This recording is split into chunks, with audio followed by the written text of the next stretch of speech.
De retour dans notre smartphone, nous avons téléchargé à partir du magasin d'applications de Google, Google Play, le lecteur de podcast Acast, dont vous trouverez les références plus détaillées dans le petit document écrit que je vous transmets. Acast, c'est un lecteur de podcast qui pour moi est un des plus pratiques, des plus fiables. Il n'est pas beau du tout, mais le plus important, c'est qu'il soit très pratique. Donc nous avons téléchargé Acast, et à vrai dire, j'utilise ce lecteur depuis un bon moment, et donc il est rempli d'abonnements pour les podcasts que j'écoute régulièrement. Mais nous allons enregistrer les podcasts dont nous avons sélectionné les adresses tout à l'heure sur notre ordinateur, à titre de démonstration pour vous. Donc, ces adresses, ils sont dans la messagerie Gmail que j'ouvre. Dans cette messagerie Gmail, en fait, vous vous rappelez bien, c'est un brouillon. Nous ne l'avons pas envoyé. Le brouillon, il y en a un là, évidemment. C'est celui-là. Et je retrouve les deux adresses de podcast que nous avons sélectionnées tout à l'heure. Je clique un peu longuement sur l'un et je sélectionne copier l'URL du lien. Copier l'URL, c'est l'adresse. Copier l'adresse du lien. Puis, je vais retourner dans mon lecteur de podcast.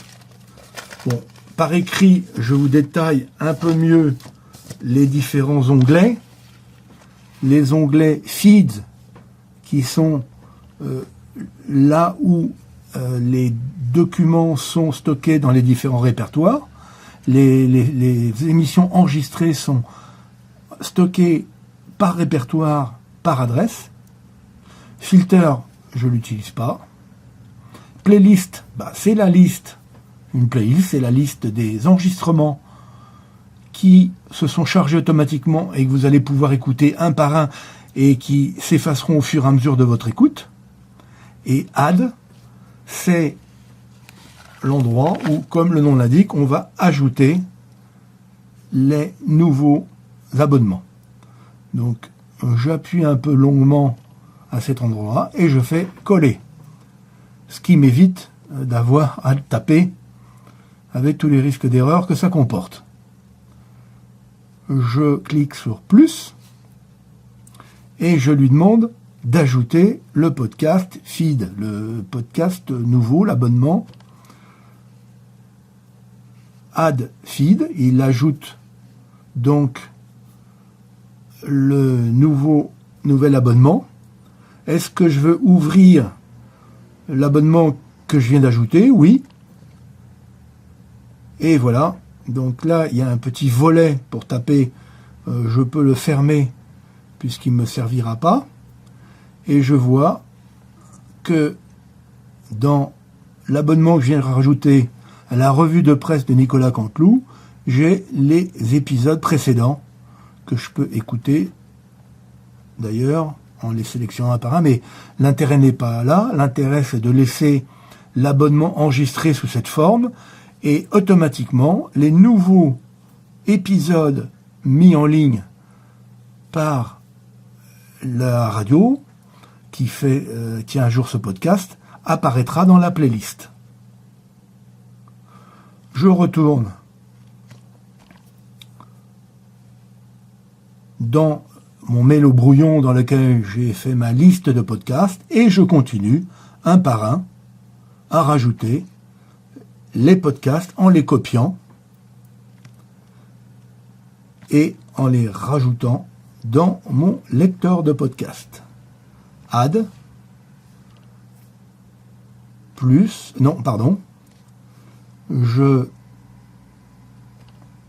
sélectionne le champ, en fait, je le sélectionne pour l'effacer et j'appuie un certain temps dessus pour coller le nouvel abonnement que je rajoute. Add. Il m'ajoute ce nouvel abonnement. Je lui demande de l'ouvrir et je vois que sur les épaules de Darwin, les épisodes dans d'anciennes émissions figurent. De la même façon, au fur et à mesure que de nouveaux épisodes apparaîtront avec cet abonnement, ils figureront dans la playlist et je pourrai les écouter au fur et à mesure en faisant play en bas dans la playlist. Voilà. Voilà. Je pourrais les écouter. Voilà, France Info Senior. Je peux ouvrir et fermer le volet.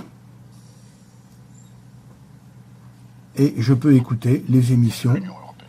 Voilà. Ma seconde question porte sur le partenariat oriental. Après tout, l'élargissement ayant produit ce phénomène de fatigue de l'élargissement dont on a parlé.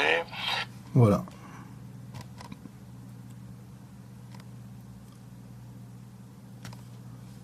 Voilà comment on ajoute des abonnements dans son lecteur de podcast et ce qui permet d'écouter les podcasts au fur et à mesure de leur apparition et on les écoute quand on veut sans avoir besoin de liaison ni Wi-Fi ni Internet par les données puisqu'ils sont enregistrés au moment où on fait la mise à jour de sa liste d'abonnements. Je suis à votre disposition pour les questions. À vous de jouer.